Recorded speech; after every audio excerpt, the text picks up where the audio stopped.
दोस्तों, जब हर्षद मेहता का स्कैम एक्सपोज हुआ, ये पहली बार था इंडिया के अंदर जब इतना बड़ा स्कैम स्टॉक मार्केट के अंदर आया। तो 1992 यानी कि ये स्कैम के बाद बहुत सारी चीज़ें स्टॉक मार्केट के अंदर नए नए रूल्स लाए गए, काफ़ी सारी चीज़ें जो है चेंजेस की गई। अगर आपको नहीं पता है तो 1992 के पहले ही 1988 में एक्चुअली सेबी फॉर्म हुआ था, बट एक्टिव नहीं था। तो 1992 में इसे एक्टिव किया गया है। उसके बाद जो डीमैट को इंट्रोड्यूस किया गया, यानी कि जो ऑफलाइन ट्रेडिंग से अब जो है ऑनलाइन ट्रेडिंग की तरफ, जो है पेपरलेस ट्रेडिंग की तरफ जो है इंडिया जा रहा था। तो इतने सारे चीज़ें चेंजेस करने के बाद, स्ट्रिक्ट करने के बाद, फिर भी कैसे केतन पारेख ने 40,000 करोड़ रुपए का स्कैम किया स्टॉक मार्केट के अंदर। दो बैंक को इनकी वजह से बंद करना पड़ा हमेशा के लिए अपना शटर, और काफ़ी सारे सुसाइड्स भी हुए।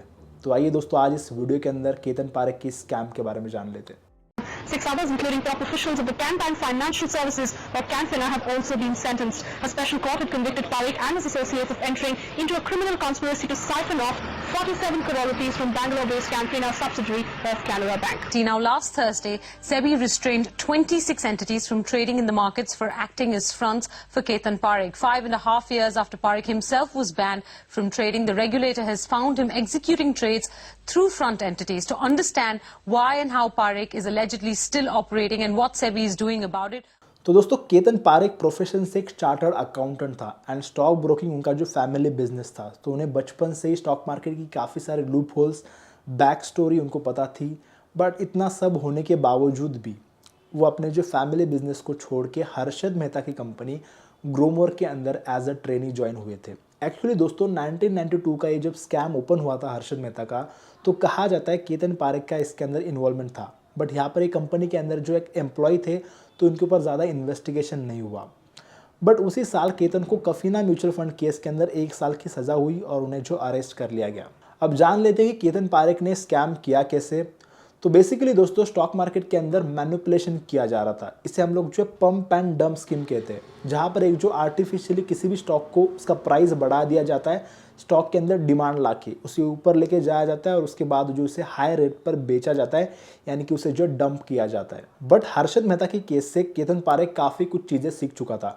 जैसे कि हर्षद मेहता हमेशा शो ऑफ करता था, तो लोगों की नज़र हमेशा उसके ऊपर बनाई रही। एंड दूसरी तरफ केतन पारेख बहुत ही सिंपल और शांत रहता था। और दोस्तों, हर्षद मेहता जो है किसी भी स्टॉक को मैनिपुलेट करता था और इसके वजह से वो जो शक की दायरे में हमेशा से बना रहता था।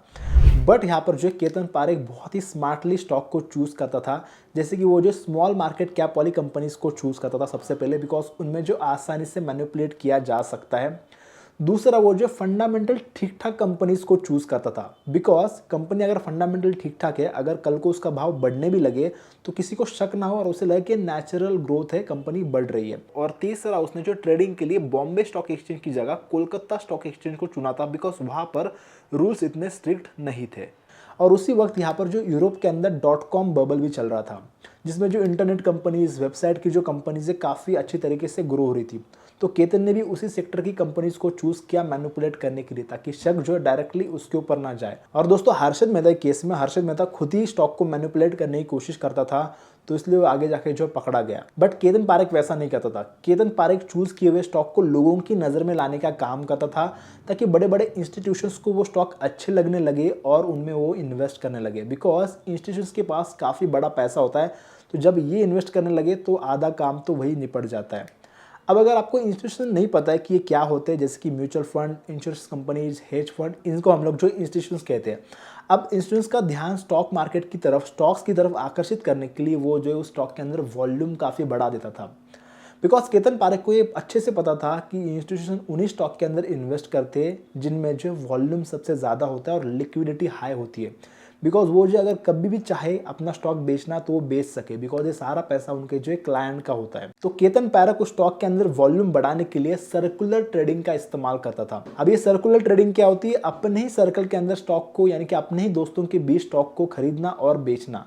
जैसे कि for example, person A stock person B को बेचेगा एंड पर्सन बी फिर आगे उस सेम स्टॉक को पर्सन ए को अगेन बेचेगा। तो यहाँ पर जो लूप में ट्रेडिंग की जाती है और इस तरीके से जो है स्टॉक के अंदर वॉल्यूम काफ़ी बढ़ जाता है और लोगों को लगता है कि इसके अंदर वॉल्यूम काफ़ी ज़्यादा, यानी कि जो काफ़ी सारे लोग जो है खरीद या फिर बेच रहे, और इस तरीके से जो है यहाँ पर मैनिपुलेशन किया जा रहा था। एंड दोस्तों, अगर फॉर एग्जांपल मैं आपको बताऊं कि यार कितनी लेवल का मैनिपुलेशन केतन पारेख ने किया था, तो पेंटाफोर सॉफ्टवेयर को यहाँ पर जो 175 से 2700 रुपये तक लेके गया था, ग्लोबल टेलीसिस्टम को 85 से 3100 रुपये तक लेके गया था, जी कंपनी को जो है 750 से 11,000 रुपये तक लेके गया था, और HFCL को जो 42 रुपीज़ से 2300 रुपीज़ तक लेके गया था। तो इस लेवल का यहाँ पर जो मैनिपुलेशन हो रहा था। अब दोस्तों स्टॉक के अंदर मैनिपुलेशन करने के लिए काफ़ी पैसा लगता है। आखिर केतन पैसे कहाँ से लाता था? बेसिकली वो जो दो बैंक से लोन लेता था। पहली बैंक थी ग्लोबल ट्रस्ट बैंक यानी कि जो GTB, और दूसरी बैंक थी माधवपुरा मर्केंटाइल कोऑपरेटिव बैंक यानी कि MMCB। अब उस वक्त केतन लोन लेने के लिए अपने शेयर्स को बैंक्स के पास गिरवी रखता था और उसके अगेंस्ट जो वो लोन लेता था। एंड दोस्तों उस वक्त RBI की गाइडलाइन के हिसाब से कोई भी बैंक स्टॉक ब्रोकर को 15 करोड़ से ज्यादा का लोन नहीं दे सकती, बट यहाँ पर जो इस रूल को ब्रेक किया जा रहा था, बिकॉज केतन पारेख ने ग्लोबल ट्रस्ट बैंक से तकरीबन 250 करोड़ और MMCB से 900 करोड़ का लोन लिया था।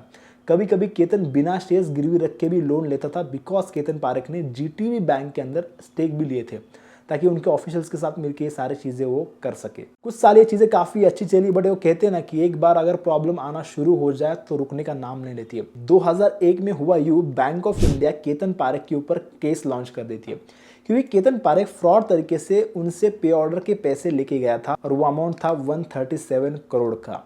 अब दोस्तों केतन पारेख पे ऑर्डर का भी इस्तेमाल करता था। अब ये पे ऑर्डर क्या होता है, चलिए दोस्तों इसे समझ लेते हैं। पे ऑर्डर एक डिमांड ड्राफ्ट जैसा प्रीपेड इंस्ट्रूमेंट होता है, जहां पे एक बैंक के पास उस अमाउंट के वर्थ पैसे आने पर वो आपको एक चेक देती है, स्लिप देती है। वो जो है MMCB ने केतन को दी थी और उसी को जो बैंक ऑफ इंडिया के अंदर केतन ने जो सबमिट करके 137 करोड़ रुपए लिए थे।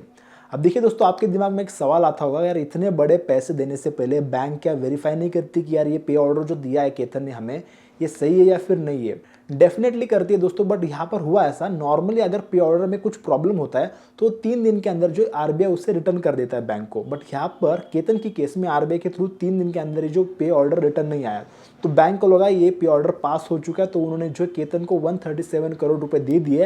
एंड कुछ दिनों बाद यानी कि जो 11 से 12 दिनों के बाद RBI से वो पे ऑर्डर रिटर्न आया, यानी कि बाउंस हो चुका था। और तब तक यहाँ पर जो सारे पैसे केतन को मिल चुके थे और केतन अब जो उसे वापस करने से मना कर रहा था, और काफ़ी सारे पैसे जो उसने अपने अलग अलग नेटवर्क के थ्रू अलग अलग जरिए स्टॉक मार्केट के अंदर इन्वेस्ट किए थे, और यहाँ पर उसे जो ट्रैक करना बहुत ज़्यादा मुश्किल हुआ था बैंक के लिए। और दूसरी तरफ .com बबल बर्स्ट हुआ। आपको पता है US में 2002 में बहुत बड़ा रिसेशन आया, तब सारे स्टॉक गिरने लगी और ये चीज़ इंडिया को भी अफेक्ट कर गई एंड सारे स्टॉक यहाँ पर इंडिया के अंदर भी गिरने लगे। अब यहाँ पर जो केतन के स्टॉक भी गिरने लगे थे और केतन ने काफ़ी ज़्यादा कोशिश की इन स्टॉक को बचाने के लिए, इनका प्राइस मेंटेन करने के लिए, बट उसके लिए आपको जो है बाइंग करनी पड़ती है हाई ट्रेडिंग वॉल्यूम के थ्रू, बट यहाँ पर उनके पास उतना पैसा ही नहीं था। तो वो पैसे अरेंज करने के लिए बैंक के पास गया और इस वक्त यहाँ पर जो केतन पारेख को बैंक ने मना कर दिया, बिकॉज ऑलरेडी जो एज ए सिक्योरिटी उनके शेयर बैंक के पास पड़े थे उनका ही भाव कौड़ियों में हो चुका था, बिकॉज सारे शेयर्स गिर चुके थे। तो बेसिकली बैंक और डिमांड कर रही थी शेयर्स की,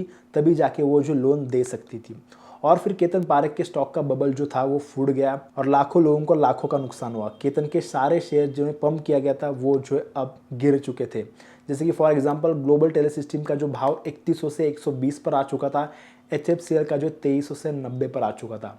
एंड बैंक ने जो लोन के अगेंस्ट सिक्योरिटी ली थी, जो शेयर्स लिए थे, उनके सारे भाव जो कौड़ियों में हो चुके थे। एंड फिर केतन ने जो रिपेमेंट करने के लिए 400 करोड़ के बैंक को वापस तो दे दिए, बट यहाँ पर और भी काफ़ी सारा अमाउंट जो बैंक को देना अब बाकी था, जो कि केतन नहीं दे पाया। तो ये सारे बैंक जो डिफ़ॉल्टर घोषित कर दिए गए, इनके ऊपर काफ़ी सारे केस लगे एंड उसके बाद 2012 में MMCB का लाइसेंस RBI ने कैंसिल कर दिया और दूसरी तरफ GTB बैंक को जो है किसी और बैंक के साथ मर्ज होना पड़ा और काफ़ी सारे सुसाइड के मामले हमें देश भर में मिलने लगे, बिकॉज काफ़ी सारे लोगों को लॉस हुआ। और दूसरी तरफ केतन को जेल हुई, 2017 तक स्टॉक मार्केट से दूर रहने का आदेश दे दिया, बट उसके बाद भी केतन अलग अलग कंपनीज के थ्रू जरिए स्टॉक मार्केट के अंदर इन्वॉल्व था। 2009 में भी उसके ऊपर एक कार्रवाई हुई और इस तरीके से जो हर्षित मेहता के बाद केतन पारेख का 40,000 करोड़ का स्कैम एक्सपोज हुआ। सो आई होप गाइज आपको ये इंटरेस्टिंग स्टोरी पसंद आई होगी। अगर आपको ये वीडियो अच्छा लगा, इस वीडियो को लाइक कर दो, हमारे चैनल को सब्सक्राइब कर दो ऐसी बहुत सारी वीडियोज़ के लिए।